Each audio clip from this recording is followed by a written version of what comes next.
Everyone, good evening. मी प्रिया स्वागत करते तुमचे आपल्या या नवीन व्लॉगमध्ये. तर बघा, संध्याकाळची वेळ आहे.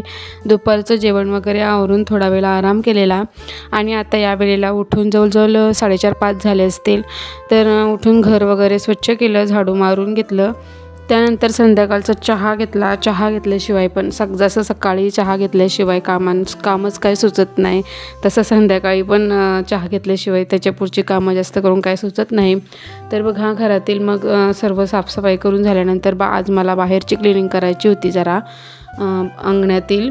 आता जसं उन्हाळा चालू होईल तशी धुळीचं प्रमाण खूपच वाढलेलं असेल आणि बघा खूपच अंगणात पण धूळ दिसत होती. खिडक्या वगैरे ही किचनची खिडकी आहे आणि त्याच्या इकडची या बाजूची हॉलमधील खिडकी आहे. तर बघा खूपच अशी धूळ जमलेली. तर म्हटलं आज खिडक्या अंगण वगैरे सर्व स्वच्छ करून घेते. ब्रशमध्ये घासून घेतल्या खिडक्या, ग्रिल नाही तर मग ते परत असं गंजल्यासारख्या दिसतात. तर त्या साफ करून घेतल्या आणि पूर्ण भिंतींवर पण पाणी मारून घेतलं. आता धुळीचं प्रमाण खूपच वाढले, कारण आमच्या घराच्या शेजारी पण घराचं काम चालू आहे दुसऱ्या, तर तिथून पण सिमेंट वगैरे उडत असतं. तर म्हणून सर्व भिंती वगैरे पाण्यात धुवून घेतल्या. आता उन्हाळा चालू झाला आहे म्हणजे माझा हा 8-15 दिवसातील भिंती वगैरे धुण्याचा काम चालूच राहील. म्हणजे रोज नाही काम करायला जमत. अंगणात पण पाणी वगैरे मारून झाडू मारला की जास्त घरात पण धूळ उडत नाही. जशी अंगणात धूळ असली का मग तीच घरात येते, मुलांची पाय वगैरे. आणि मला त्याच्यामुळे जास्त करून उन्हाळा आवडत नाही, कारण खूपच अशी धूळ असते. पण असं जसा हिवाळा पावसाळा आपल्यासाठी उपयोगी असतो तसा उन्हाळा पण उपयोगी असतोच. तर बघा, इथे मस्त अशा भिंती वगैरे स्वच्छ करून घेतल्या. आता या दिवसात कितीही असं जसं पाणी अंगणात वगैरे मारलं तितकं कमीच आहे. जितकं दिवसभरात अंगण आपला उन्हात असतो जितकं पाणी मारू तितकं कमीच पडतो, डायरेक्ट खिचून घेतं. बघाच तुम्ही यापुढे. आता मी भिंती वगैरे स्वच्छ करून घेतल्या आणि त्यानंतर बघा अंगणात पण पाणी मारून घेतलं. जितकं असं पाणी मारलं की उन्हाच्या नंतर असं आमचं हे आहे ना, सिमेंटचं अंगण केलं त्याच्यामुळे असं बुडबुडे निघतात. इतका गरम कोबा झालेला असतो तो सिमेंटचा. बघा इथे मी झाडांना सुद्धा वरून पाणी मारलं, जेणेकरून हिरवीगार झाडं दिसतील आणि झाडांना पण जरा फ्रेश फील होईल. तर यापुढे मला थोड्या दिवसांनी अशी एक पाईप आणायला लागेल, कारण झाडं शिपण्यासाठी एक होती माझ्याकडे, पण ती आमची मध्येच फुटली, खराब झाली. त्याच्यामुळे मला दुसरंच पाईप घ्यायला लागेल, जेणेकरून मग असा हाताने पाणी मारण्यापेक्षा पाईपने पटकन होऊन जाईल आणि इतकं पाणी पण वाया जाणार नाही, जिथे पाहिजे तिथेच वापरता येईल.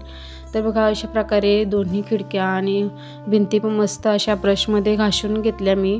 त्यानंतर मग अंगणात पण पाणी मारून घेतलं. बघा, पाणी मारलेलं असले की अजिबात झाडताना धूळ उडत नाही आणि मस्त निघतं कचरा पण. तर आता उन्हाळ्यात मला रोज तर नाही असं करता येणार, पण 1 दिवस आड 2 दिवस आड तरी पाणी मारून झाडावे लागेलच, कारण तसं धूळ पण जाम उरते आणि तशीच तीच धूळ घरात येते आपल्या, त्याच्यामुळे. तर बघा इथं माझं झाडू पण मारून झालेलं पूर्ण आणि झाडांची पाने वगैरे बघू शकता तुम्ही. पूर्ण झाडं पण साफ केलेली मी, पिकलेली पानं वगैरे काढून घेतलेली. तर बघा इथे एका माणसाचं बघून दुसरी माणसं पण लगेच उत्सुक होतात कामं करण्यात. तर बघा मी काम करताना बघत असताना काव्याची पण आज लवकरच शाळा सुटलेली, शनिवार होता. तर त्यानंतर मग ती बोललेली की मम्मा मी तुलाच साफ करेन. तर म्हटलं ठीक आहे, कर तुला जसं जमेल तसं. तर तिने तुलाच साफ केलेली बघा. आणि त्यानंतर जसं झाडांना वरून पाणी घातलेलं तसं खाली बुडाला पण म्हणजे मुलांना पण पाणी घालून घेतलं मी सर्वच. तर बघा अशा प्रकारे आता उन्हाळ्यात जितकं झाडांना पाणी घालू तितकं कमीच आहे. लगेचच झाडांची माती सुकते त्याच्यामुळे. तर बघा इकडे बाबा पण माळेवरून आलेले, लगेच त्यांना पण उत्सुकता वाटली, तर त्यांनी पण अंगणात पाणी मारून घेतलं. म्हटलं की संध्याकाळी जर पाणी वगैरे मारलं की मग रात्रीचे अशी वाफ मारत नाही घरात आणि मस्त असे थंड वातावरण असतं. तर असं एकामागून एक आम्ही दोघा-तिघांनी हे काम करून घेतलं. तर बघा त्यानंतर मी आलेली घरात. माझं बाहेरचं काम आवरून झाल्यानंतर मी आलेली बघा घरात आणि त्यानंतर मी तुम्हाला दाखवते. बघा हे आहे माझ्या लग्नातील वाटी मंगळसूत्र. माझ्या सासरकडून मला हे वाटी मंगळसूत्र, एक हार आणि गंठण नेलेलं, तर त्यापैकीच हे वाटी मंगळसूत्र आहे. जे आता सध्या माझ्या गळ्यात आहे ते मी आताच अलीकडेच केलेलं आहे, जवळजवळ 1-1.5 वर्ष झाले असेल, पण त्या अगोदर मी हेच घालत होते. आहे माझी एक मंगळसूत्राची एक स्टोरी, ती तुम्हाला मी याच्यानंतर पुढच्या व्लॉगमध्ये काही शेअर करेन तुमच्यासोबत.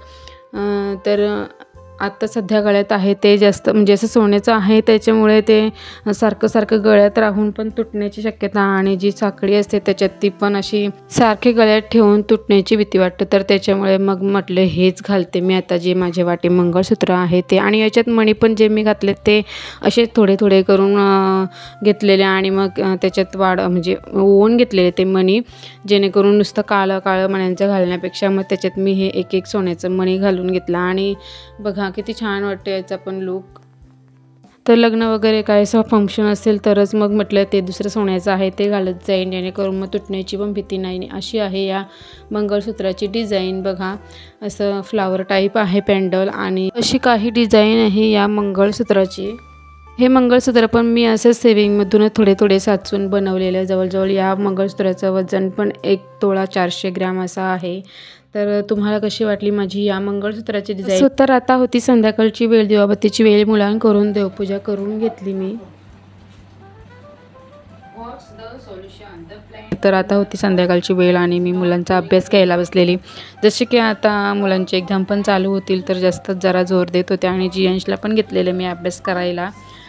तर बघा इथे जियांशचं एकीकडे लिखाण चालू होतं आणि काव्याचं पाठांतर चालू होतं. मी पाठांतर पण घेत होते तिचं. मुलांना आपणच अभ्यास करायला घेऊन बसलं तरच ती मन लावून करत असतात. जसं की मी काव्याला बोलत असते कधी काव्या कर अभ्यास तुझा तू, पण ती आपण जेव्हा त्यांच्या अभ्यासाला जास्त म्हणजे इम्पॉर्टंटमध्ये घेऊ तरच ती जास्त लक्ष देतात. जर त्यांना आपण स्वतः करायला सांगितलं की इतकं लक्ष देऊन करत नाहीत ती.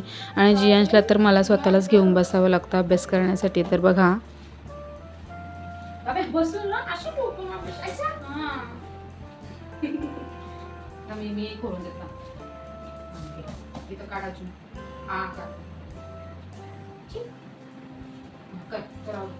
मुलांचा अभ्यास वगैरे करून झाला. त्यानंतर मग जेवण वगैरे करून घेतलं आणि त्यानंतर बसलेली बघा मशीनवर. जसं की तुम्ही मागच्या ब्लॉगमध्ये बघितलेलं की मी ब्लाऊज कटिंग करून ठेवलेलं, तर तेच ब्लाऊज मला स्टिच करायचं होतं. तर ते स्टिच करून घेतलं रात्री झोपण्याच्या अगोदर. माझं ते झालेलं पण पूर्ण. आणि बघा इकडे काय मशीनवर वगैरे काय काम करत असले की मुलांना मध्ये यायचंच असतं. जियांशला बघा मशीनजवळच त्याला जास्त करून काय काम आवाज घेतला की तो लगेच रूममध्ये येतो. बघा आता त्याला असे मशीनला हात लावायचं असतं तर चालूमध्ये मशीनला हात लावायची पण खूप भीती वाटते. तर मग मी काव्याला बोलले की तू जरा त्याला घे तिकडे बाहेर खेळव, तोपर्यंत मग माझं झालंच आता इतकं आवरून घेते. तर असा होता माझा आजचा दिवस. आजच्या ब्लॉगमध्ये इतकं काही महत्त्वाचं नव्हतं, जसं की मी जसं झालं होतं तसं तुमच्यासोबत शेअर केलं. तर तुम्हाला कसा वाटला माझा आजचा व्हिडिओ? आणि माझे जर तुम्हाला व्हिडिओ आवडत असतील तर व्हिडिओला लाईक आणि चॅनलला सबस्क्राईब करायला विसरू नका. आणि तुम्हाला अजून कोणकोणत्या प्रकारचे व्हिडिओ माझे बघायला आवडतील मला कमेंट करून कळवा. जसे की कुकिंग, स्टिचिंग, क्लिनिंग असं वेगवेगळ्या प्रकारचे.